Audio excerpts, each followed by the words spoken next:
Hi everyone, welcome back to the Faithful Traitor. We've got a new video today. It's just Dan here today. Sandra's not here, just with me unfortunately for the rest of you. This is concerning the bombshell at the end of episode 6 concerning Matt.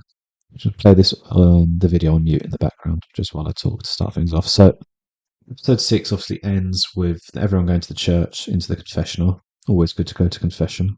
Get the sins forgiven and all that.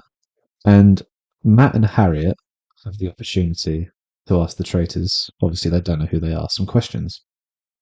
Harriet's obviously a very intelligent player. We didn't see what she asked. We'll find that out next week.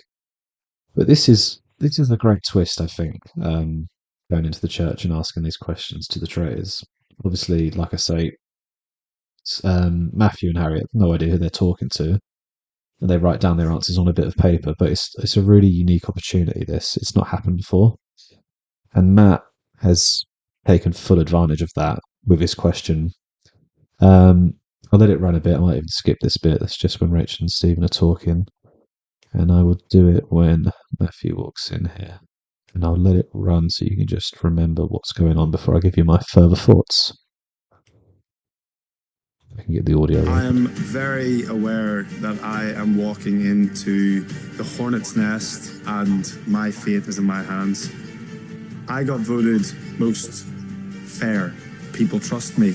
And if you're too faithful, then you're at risk of murder. I think someone's coming. The traitors should be very scared. I'm going in to get in their heads. I'm going in to show that they are not as clever as they think they are.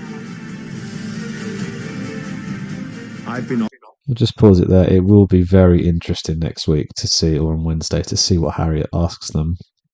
You can see the determination on her face there. Obviously, this video is concentrating on Matt, but that will be very interesting to see what happens there at the start of the next episode. I'm going in to get in their heads. I'm going in to show that they are not as clever as they think they are. I've been offered an opportunity. If this gives me another day or two, then that's going to keep me in the game.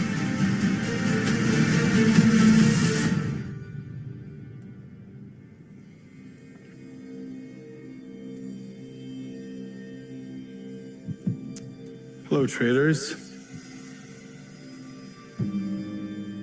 I feel like I'm going to take a big leap of faith, and so I kind of need to gain some trust from you.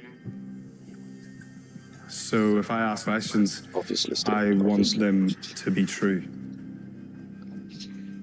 So, who are you going to kill next, and why? I do really feel like... Well, this is what I wanted to touch on, so I'll just pause it there. I thought Stephen's comment there, he wants to know who we are. I thought, well, isn't that the point of the game, Stephen, when you're a faithful? I thought that was cracking.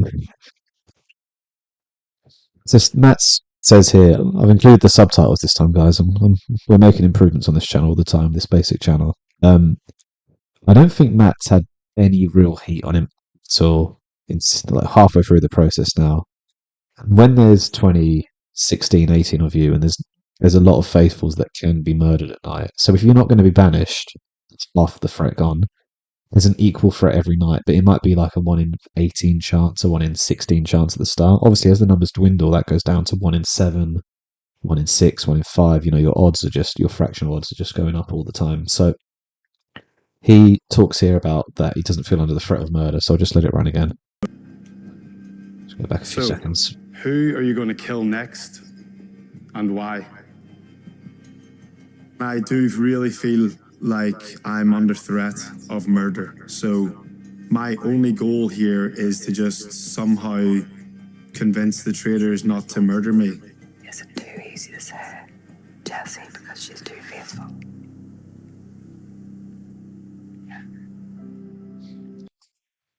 Now, one thing we have to delve into is that the traitors obviously can lie. I thought that was odd because Jesse's been on to Stephen so much, and I know that Fiona's gone, and that sort of implicates the library thing with Ross, that maybe it was just Fiona.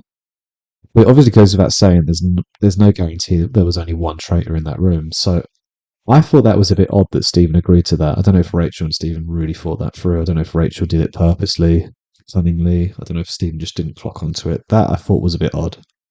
Um, but do we believe their answer, guys? Jessie is obviously the faithful and clearly very faithful, and she's on to Stephen. There is still a risk to murder Jessie. We'll just let it roll. Just let it continue there in the background. I'll give my thoughts again in a minute.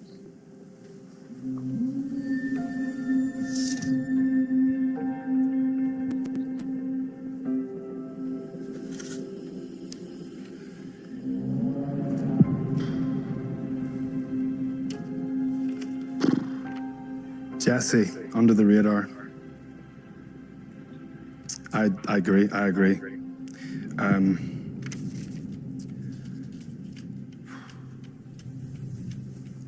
Oh man.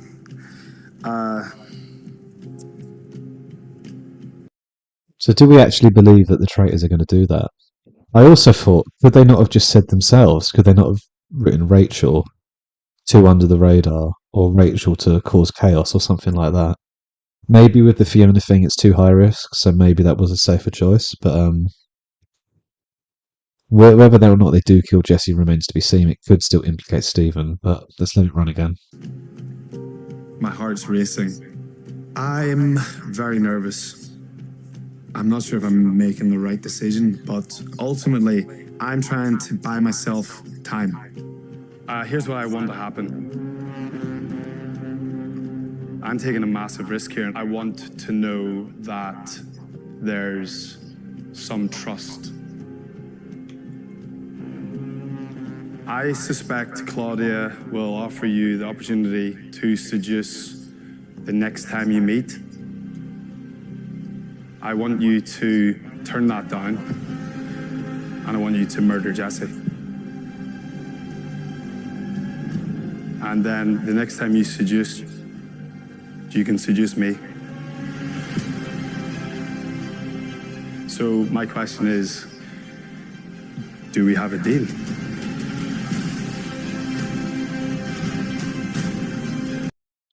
Stephen's reactions are fantastic, aren't they? That's unfortunately why I don't think he'll last too much longer. But anyway, that's not the purpose of this video. Saying that to kill Jessie, because you see, Matt may also see her as a threat as well, that if he wants to become a traitor, she's a good faithful and's not going to get banished. So from Matt's point of view, I really get why he's asked this question. It's a unique opportunity that's never happened in the show before. He's never going to get another chance to do this. If he doesn't do it now, it's gone. It's gone forever. You can't obviously go around speaking to people, oh, I wish the traitors would recruit me, because obviously you don't know who you're talking to at any point. So we obviously don't know Rachel and Stephen's response, excuse me, to that question. So there's lots to think about. One negative for Matt would be, from the traitor's point of view, would be, well, if he's prepared to throw Jesse and his team at the moment, the faithfuls, under the bus so quickly, who's to say he won't do the same thing to them? He's clearly ruthless. They're all there to win, but everyone has that level of what they're prepared to do to win. I'm not saying this is nasty what he's doing. I'm not saying that at all, but you know what I mean. How nasty they'd be to get to. There's obviously everyone has their line of what's acceptable. But like I say, Matt's got no heat. He would be, people I think like him and listen to him, and as a recruit, sorry, he could provide a lot of positives to the traitors. I don't really think he's that close with Ray. He obviously doesn't know who he's talking to, but he's not that close with Rachel and Stephen. It's another one in with the little cliques, can see what's going on. I guess the risk with that is, from Rachel and Stephen's point of view, will he just go against them? I mean, they can give any answer right now, and they're not bound by it. They could just, I think they're going to say yes.